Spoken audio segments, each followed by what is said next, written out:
ఎప్పట్లాగే వాళ్ళు జగన్మోహన్ రెడ్డి గారి కాలి గోటికి సరిపోని వాళ్ళు కూడా ఏ విధంగా రెచ్చిపోయి మాట్లాడుతున్నారో మనం చూస్తున్నాం. అలాగే జగనన్న ముందర నించోడానికి ధైర్యం లేనోళ్ళు కూడా మైకులు ముందున్నాయని ఎలా మాట్లాడుతున్నారో మనం అందరం కూడా గమనిస్తున్నాం. వీళ్ళ మహానాడులో ప్రసంగాలన్నీ మీరు చూస్తే పెద్ద బోగస్ మాటలే అని ఈ రాష్ట్ర ప్రజలకి మరోసారి కూడా అర్థమైంది. ఎందుకంటే ప్రజలకి ఆల్రెడీ 2 ఏళ్లలో పర్సనల్ గా వాళ్ళు కూడా దాన్ని అనుభవించారు. ఎందుకంటే వాళ్ళకి ఏం అందటం లేదు కాబట్టి. ఈరోజు ప్రజలతో పాటు తెలుగుదేశం పార్టీ కార్యకర్తలకు కూడా ఈ తెలుగుదేశం పార్టీ ఒక బోగస్ పార్టీ, బోగస్ మాటలు తప్ప ఏం చేయదనేది వాళ్ళకు కూడా ఈరోజు అర్థమైంది. అందుకే టీడీపీకి 70 లక్షల మంది కార్యకర్తలు ఉన్నారు అని చెప్పి ప్రగల్భాలు పలుకుంటారే, మరి ఈరోజు మీరు చూస్తే హైబ్రిడ్ మహానాడు అని నియోజకవర్గాల వారీగా డిజిటల్ స్క్రీన్స్ పెట్టి కుర్చీలు వేసి మీ స్పీచ్లు వినిపిస్తుంటే ప్రజలు సరే వాళ్ళు ఎలాగూ రారు, మీ వల్ల ఉపయోగం లేదని తెలిసిపోయింది కాబట్టి మరి టీడీపీ కార్యకర్తలు కూడా ఎందుకు ఆ డిజిటల్ స్క్రీన్స్ ముందు కూర్చోట్లేదు, మీ స్పీచ్లు వినట్లేదు అనేది ఒకసారి మీరు ఆలోచించండి. ఎందుకంటే ఈరోజు hybrid Mahanadu utter flop Mahanadu అని మరోసారి ప్రూవ్ అయింది. ఎందుకంటే వీళ్ళు బిర్యానీలు ఇచ్చి డబ్బులు ఇచ్చి డ్వాక్రా వాళ్ళు తీసుకొచ్చినా రాలేదు. ఆఖరికి చూడండి, స్టేజ్ మీద ఒక పక్క స్పీచ్లు వస్తుంటే ఓ పక్క రికార్డింగ్ డాన్సులు పెట్టారు. బద్వేల్ నియోజకవర్గంలో ఇది. సో రికార్డింగ్ డాన్సులు పెట్టి డ్వాక్రా మహిళల్ని బలవంతంగా తీసుకురావడానికి ప్రయత్నిస్తున్నారు తప్ప తెలుగుదేశం పార్టీ నాయకులు కార్యకర్తలు కూడా ఈరోజు తెలుగుదేశం పార్టీ నాయకులు చెప్తున్న స్పీచ్ల్ని వినట్లేదు. అంటే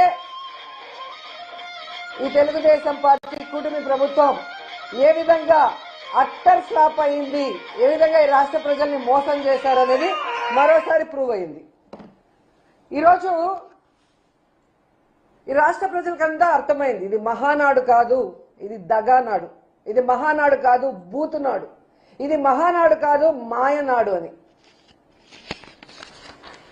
ఈరోజు ఆ మహానాడులో మాట్లాడిన ప్రతి ఒక్కరు కూడా చూడండి, చంద్రబాబు నాయుడు లోకేష్ పేరు కంటే జగన్ గారి నామస్మరణే ఎక్కువ చేశారు. అంటే జగన్మోహన్ రెడ్డి అంటే ఈ తెలుగుదేశ సైకో పార్టీ వాళ్ళ వెన్నుల్లో ఎలా వణుకు పుడుతుందో ఒకసారి మీరు ఆలోచించండి. ఈరోజు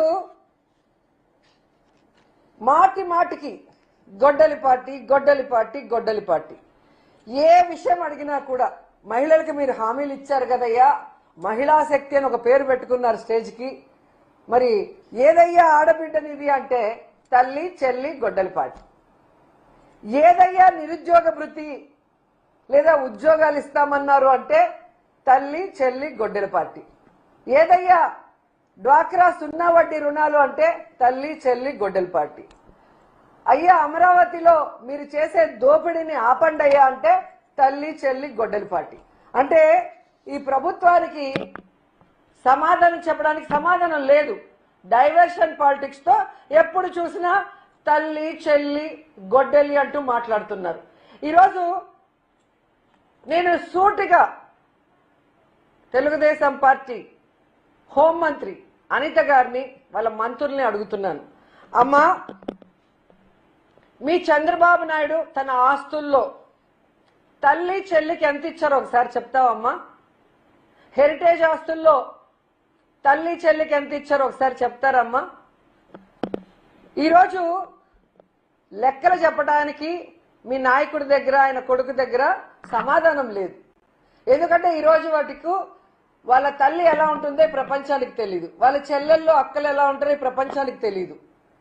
వాళ్ళందరినీ ఎక్కడో అట్టడుగున పడేసి తాను మాత్రం మోసాలతో వెన్నుపోట్లతో ఈరోజు ముఖ్యమంత్రి స్థాయికి ఎదిగి ఈరోజు తాను తన పెళ్ళాం తన కొడుకు తన కోడలు మనవడు తప్ప ఈ ప్రపంచంలో ఎవరికి ఏ సహాయం చేయని చంద్రబాబు నాయుడు మాట్లాడుతుంటే మీరు తానా అంటే తందానని మాట్లాడుతున్నారే.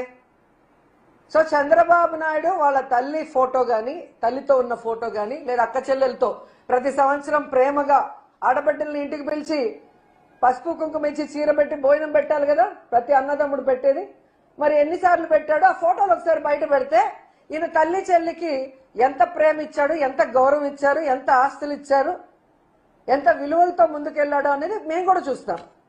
ఈ రోజు మీరు చూస్తే ఈ దేశంలోనే జగనన్న ఇచ్చినంత ఆస్తి తన చెల్లికి ఏ రాజకీయ నాయకుడు కూడా ఎవ్వరు కూడా ఇచ్చిన దాఖలాలు లేవు. ఏదో పచ్చ ఛానళ్ళు ఉన్నాయి, పచ్చ మీడియా ఉంది కదా అని మీ ఇష్టానికి మాట్లాడటం కాదమ్మా. అసలు గొడ్డలి పార్టీ ఎవరిది? మీది. ఎందుకంటే మీరు చెప్పే వివేకానంద రెడ్డి గారి హత్య గొడ్డలితో జరిగింది అన్నారు కదా, అది ఎవరు అధికారంలో ఉన్నప్పుడు జరిగింది? చంద్రబాబు నాయుడు గారు అధికారంలో ఉన్నప్పుడు జరిగింది. మరి ఆ రోజు మా అక్కలిద్దరు మాట్లాడుతున్నారు కదా, ఇప్పుడు వివేకానంద రెడ్డి కూతురును ఇంకొక అక్క, వాళ్ళు అప్పుడెందుకు మాట్లాడలేదని నేను అడుగుతున్నా. పవన్ కళ్యాణ్ గారు అప్పుడెందుకు మాట్లాడలేదు అని అడుగుతున్నా. ఈ రోజు వేదిక మీద ఉన్న మాట్లాడిన ఈ గొడ్డలి పార్టీని మాట్లాడిన వాళ్ళు ఆ రోజు ఎందుకు మాట్లాడలేదని అడుగుతున్నా. అధికారంలో మీరున్నారు, పోలీస్ వ్యవస్థ మీ చేతిలో ఉంది, ఇంటెలిజెన్స్ మీ చేతిలో ఉంది. మరి తప్పు చేసిన వాళ్ళ మీద ఎఫ్ఐఆర్ ఎందుకు వేయలేదు? ఎందుకు ఎంక్వైరీ చేయలేదు? ఎందుకు వాళ్ళని శిక్షించడానికి ప్రయత్నించలేదు అని నేను అడుగుతున్నాను. ఈరోజు గొడ్డలితో వివేకానంద రెడ్డి గారిని నేనే చంపానని దస్తగిరి గారు టీవీ ఛానల్లో ఎలా మాట్లాడాడో రాష్ట్ర ప్రజలందరూ చూశారు. ఆ దస్తగిరికి కొమ్ము కాస్తోంది ఎవరు? తెలుగుదేశం పార్టీ నాయకులు. మీరు మీ పచ్చ ఛానళ్లలో మీ డిబేట్లలో ఆయన కూర్చోబెట్టుకొని ఒక హంతకుడితో మీరు ఎలా మాట్లాడిస్తున్నారో అందరూ చూస్తున్నారు. ఎందుకు మీరు మీరు అని నేను అంటున్నానంటే, ఈరోజు దస్తగిరికి కానీ మీకు కానీ కేసుల్లో వాదాడడానికి వచ్చేవాళ్ళు ఎవరండి? లాయర్ సిద్ధార్థ లూథ్రా గారు. ఆయన ఒకసారి రావాలంటే ఎన్ని లక్షలు ఇవ్వాలో అందరికీ తెలుసు. మరి అలాంటి లాయర్ని దస్తగిరి పెట్టుకోగలిగిన స్తోమత ఉందా? మీ లాయరే దస్తగిరికి కూడా ఉన్నాడు అంటే చంద్రబాబు నాయుడు, దీంట్లో ఎవరి హస్తం ఉంది? వివేకానంద రెడ్డి గారి హత్యలో ఎవరి హస్తం ఉంది? మీది కాదా? మీ పార్టీది కాదా? మీది కాదా గొడ్డలి పార్టీ? మా మీద దుమ్మేసి డైవర్షన్ పాలిటిక్స్ చేయాలనుకుంటే ఈరోజు ప్రజలు ఎవ్వరూ కూడా నమ్మే పరిస్థితి లేదు. ఎందుకంటే మీది ఒక్క గొడ్డలి పార్టీయే కాదు, మీది వెన్నుపోటు పార్టీ. మీకు రాజకీయ భవిష్యత్తు ఇచ్చి నీకు పిల్లనిచ్చిన మామ ఎన్టీఆర్కే వెన్నుపోటు పొడిచిన మహానుభావుడు నువ్వు. నీది వెన్నుపోటు పార్టీ. అలాగే చెప్పుల పార్టీ. మామ గెలిపించుకున్న పార్టీని లాక్కొని ఆయన గెలిపించిన ఎమ్మెల్యేలతోనే ఆయన మీద చెప్పులేసిన గొప్ప నాయకుడివి నువ్వు. నీది చెప్పుల పార్టీ. అలాగే దొంగల పార్టీ. ఏదైతే ఎన్టీఆర్ గారు స్థాపించిన పార్టీని, ఆయన జెండాని, ఆ పార్టీ మీద ఆయన పెట్టిన ఆస్తులంతా కూడా దోచేసుకున్న దొంగవి నువ్వు. సో నువ్వా జగన్మోహన్ రెడ్డి గారి గురించి మాట్లాడేది? అసలు మహిళల గురించి నీకు మాట్లాడే హక్కు అర్హత ఉందని అడుగుతున్నా. కోడలు మగబిడ్డని కంటే అత్త సంతోషిస్తుంది అని చెప్పిన పెద్ద మనిషి నువ్వు. అంటే ఆడపిల్ల పుట్టుకనే నువ్వు ప్రశ్నించి అవమానించిన వ్యక్తివి. అసలు నీకు మహిళల గురించి మాట్లాడే అర్హత ఉందా అని అడుగుతున్నా. జగన్మోహన్ రెడ్డి గారు మహిళా పక్షపాతి అయితే నువ్వు మహిళా కక్షపాతివి. మహిళల్ని ఈ రాష్ట్రంలో ఎన్ని రకాలుగా మోసం చేయాలో అన్ని రకాలుగా మోసం చేసిన వ్యక్తులు మీరు. వాళ్ళకి ఇస్తానన్న సంక్షేమాన్ని ఇవ్వలేదు. జగన్మోహన్ రెడ్డి గారు ఇస్తున్న చేయూత గాని, ఆసరా గాని,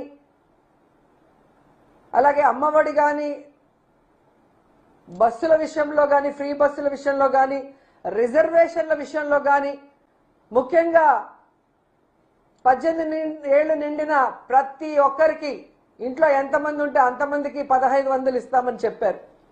ఎందుకంటే మీ నాయకుడే ఇప్పుడు మంత్రిగా పెట్టిన ఒక అతను చెప్తాడు,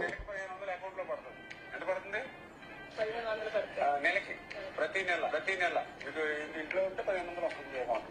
రేపు మన ప్రభుత్వం వచ్చి నెలకు 1500. నెలకు 1500 అంటే సంవత్సరానికి 18,000. అంటే 5 సంవత్సరాలకి 90,000 వస్తుంది. హ్యాపీ కదండి. కబుర్లు చెప్పంటే రెడీగా ఉంటారా? చూశారు కదా, ఇలా సిగ్గు లేకుండా ప్రతి ఒక్కరితో ప్రజల్ని ఎలా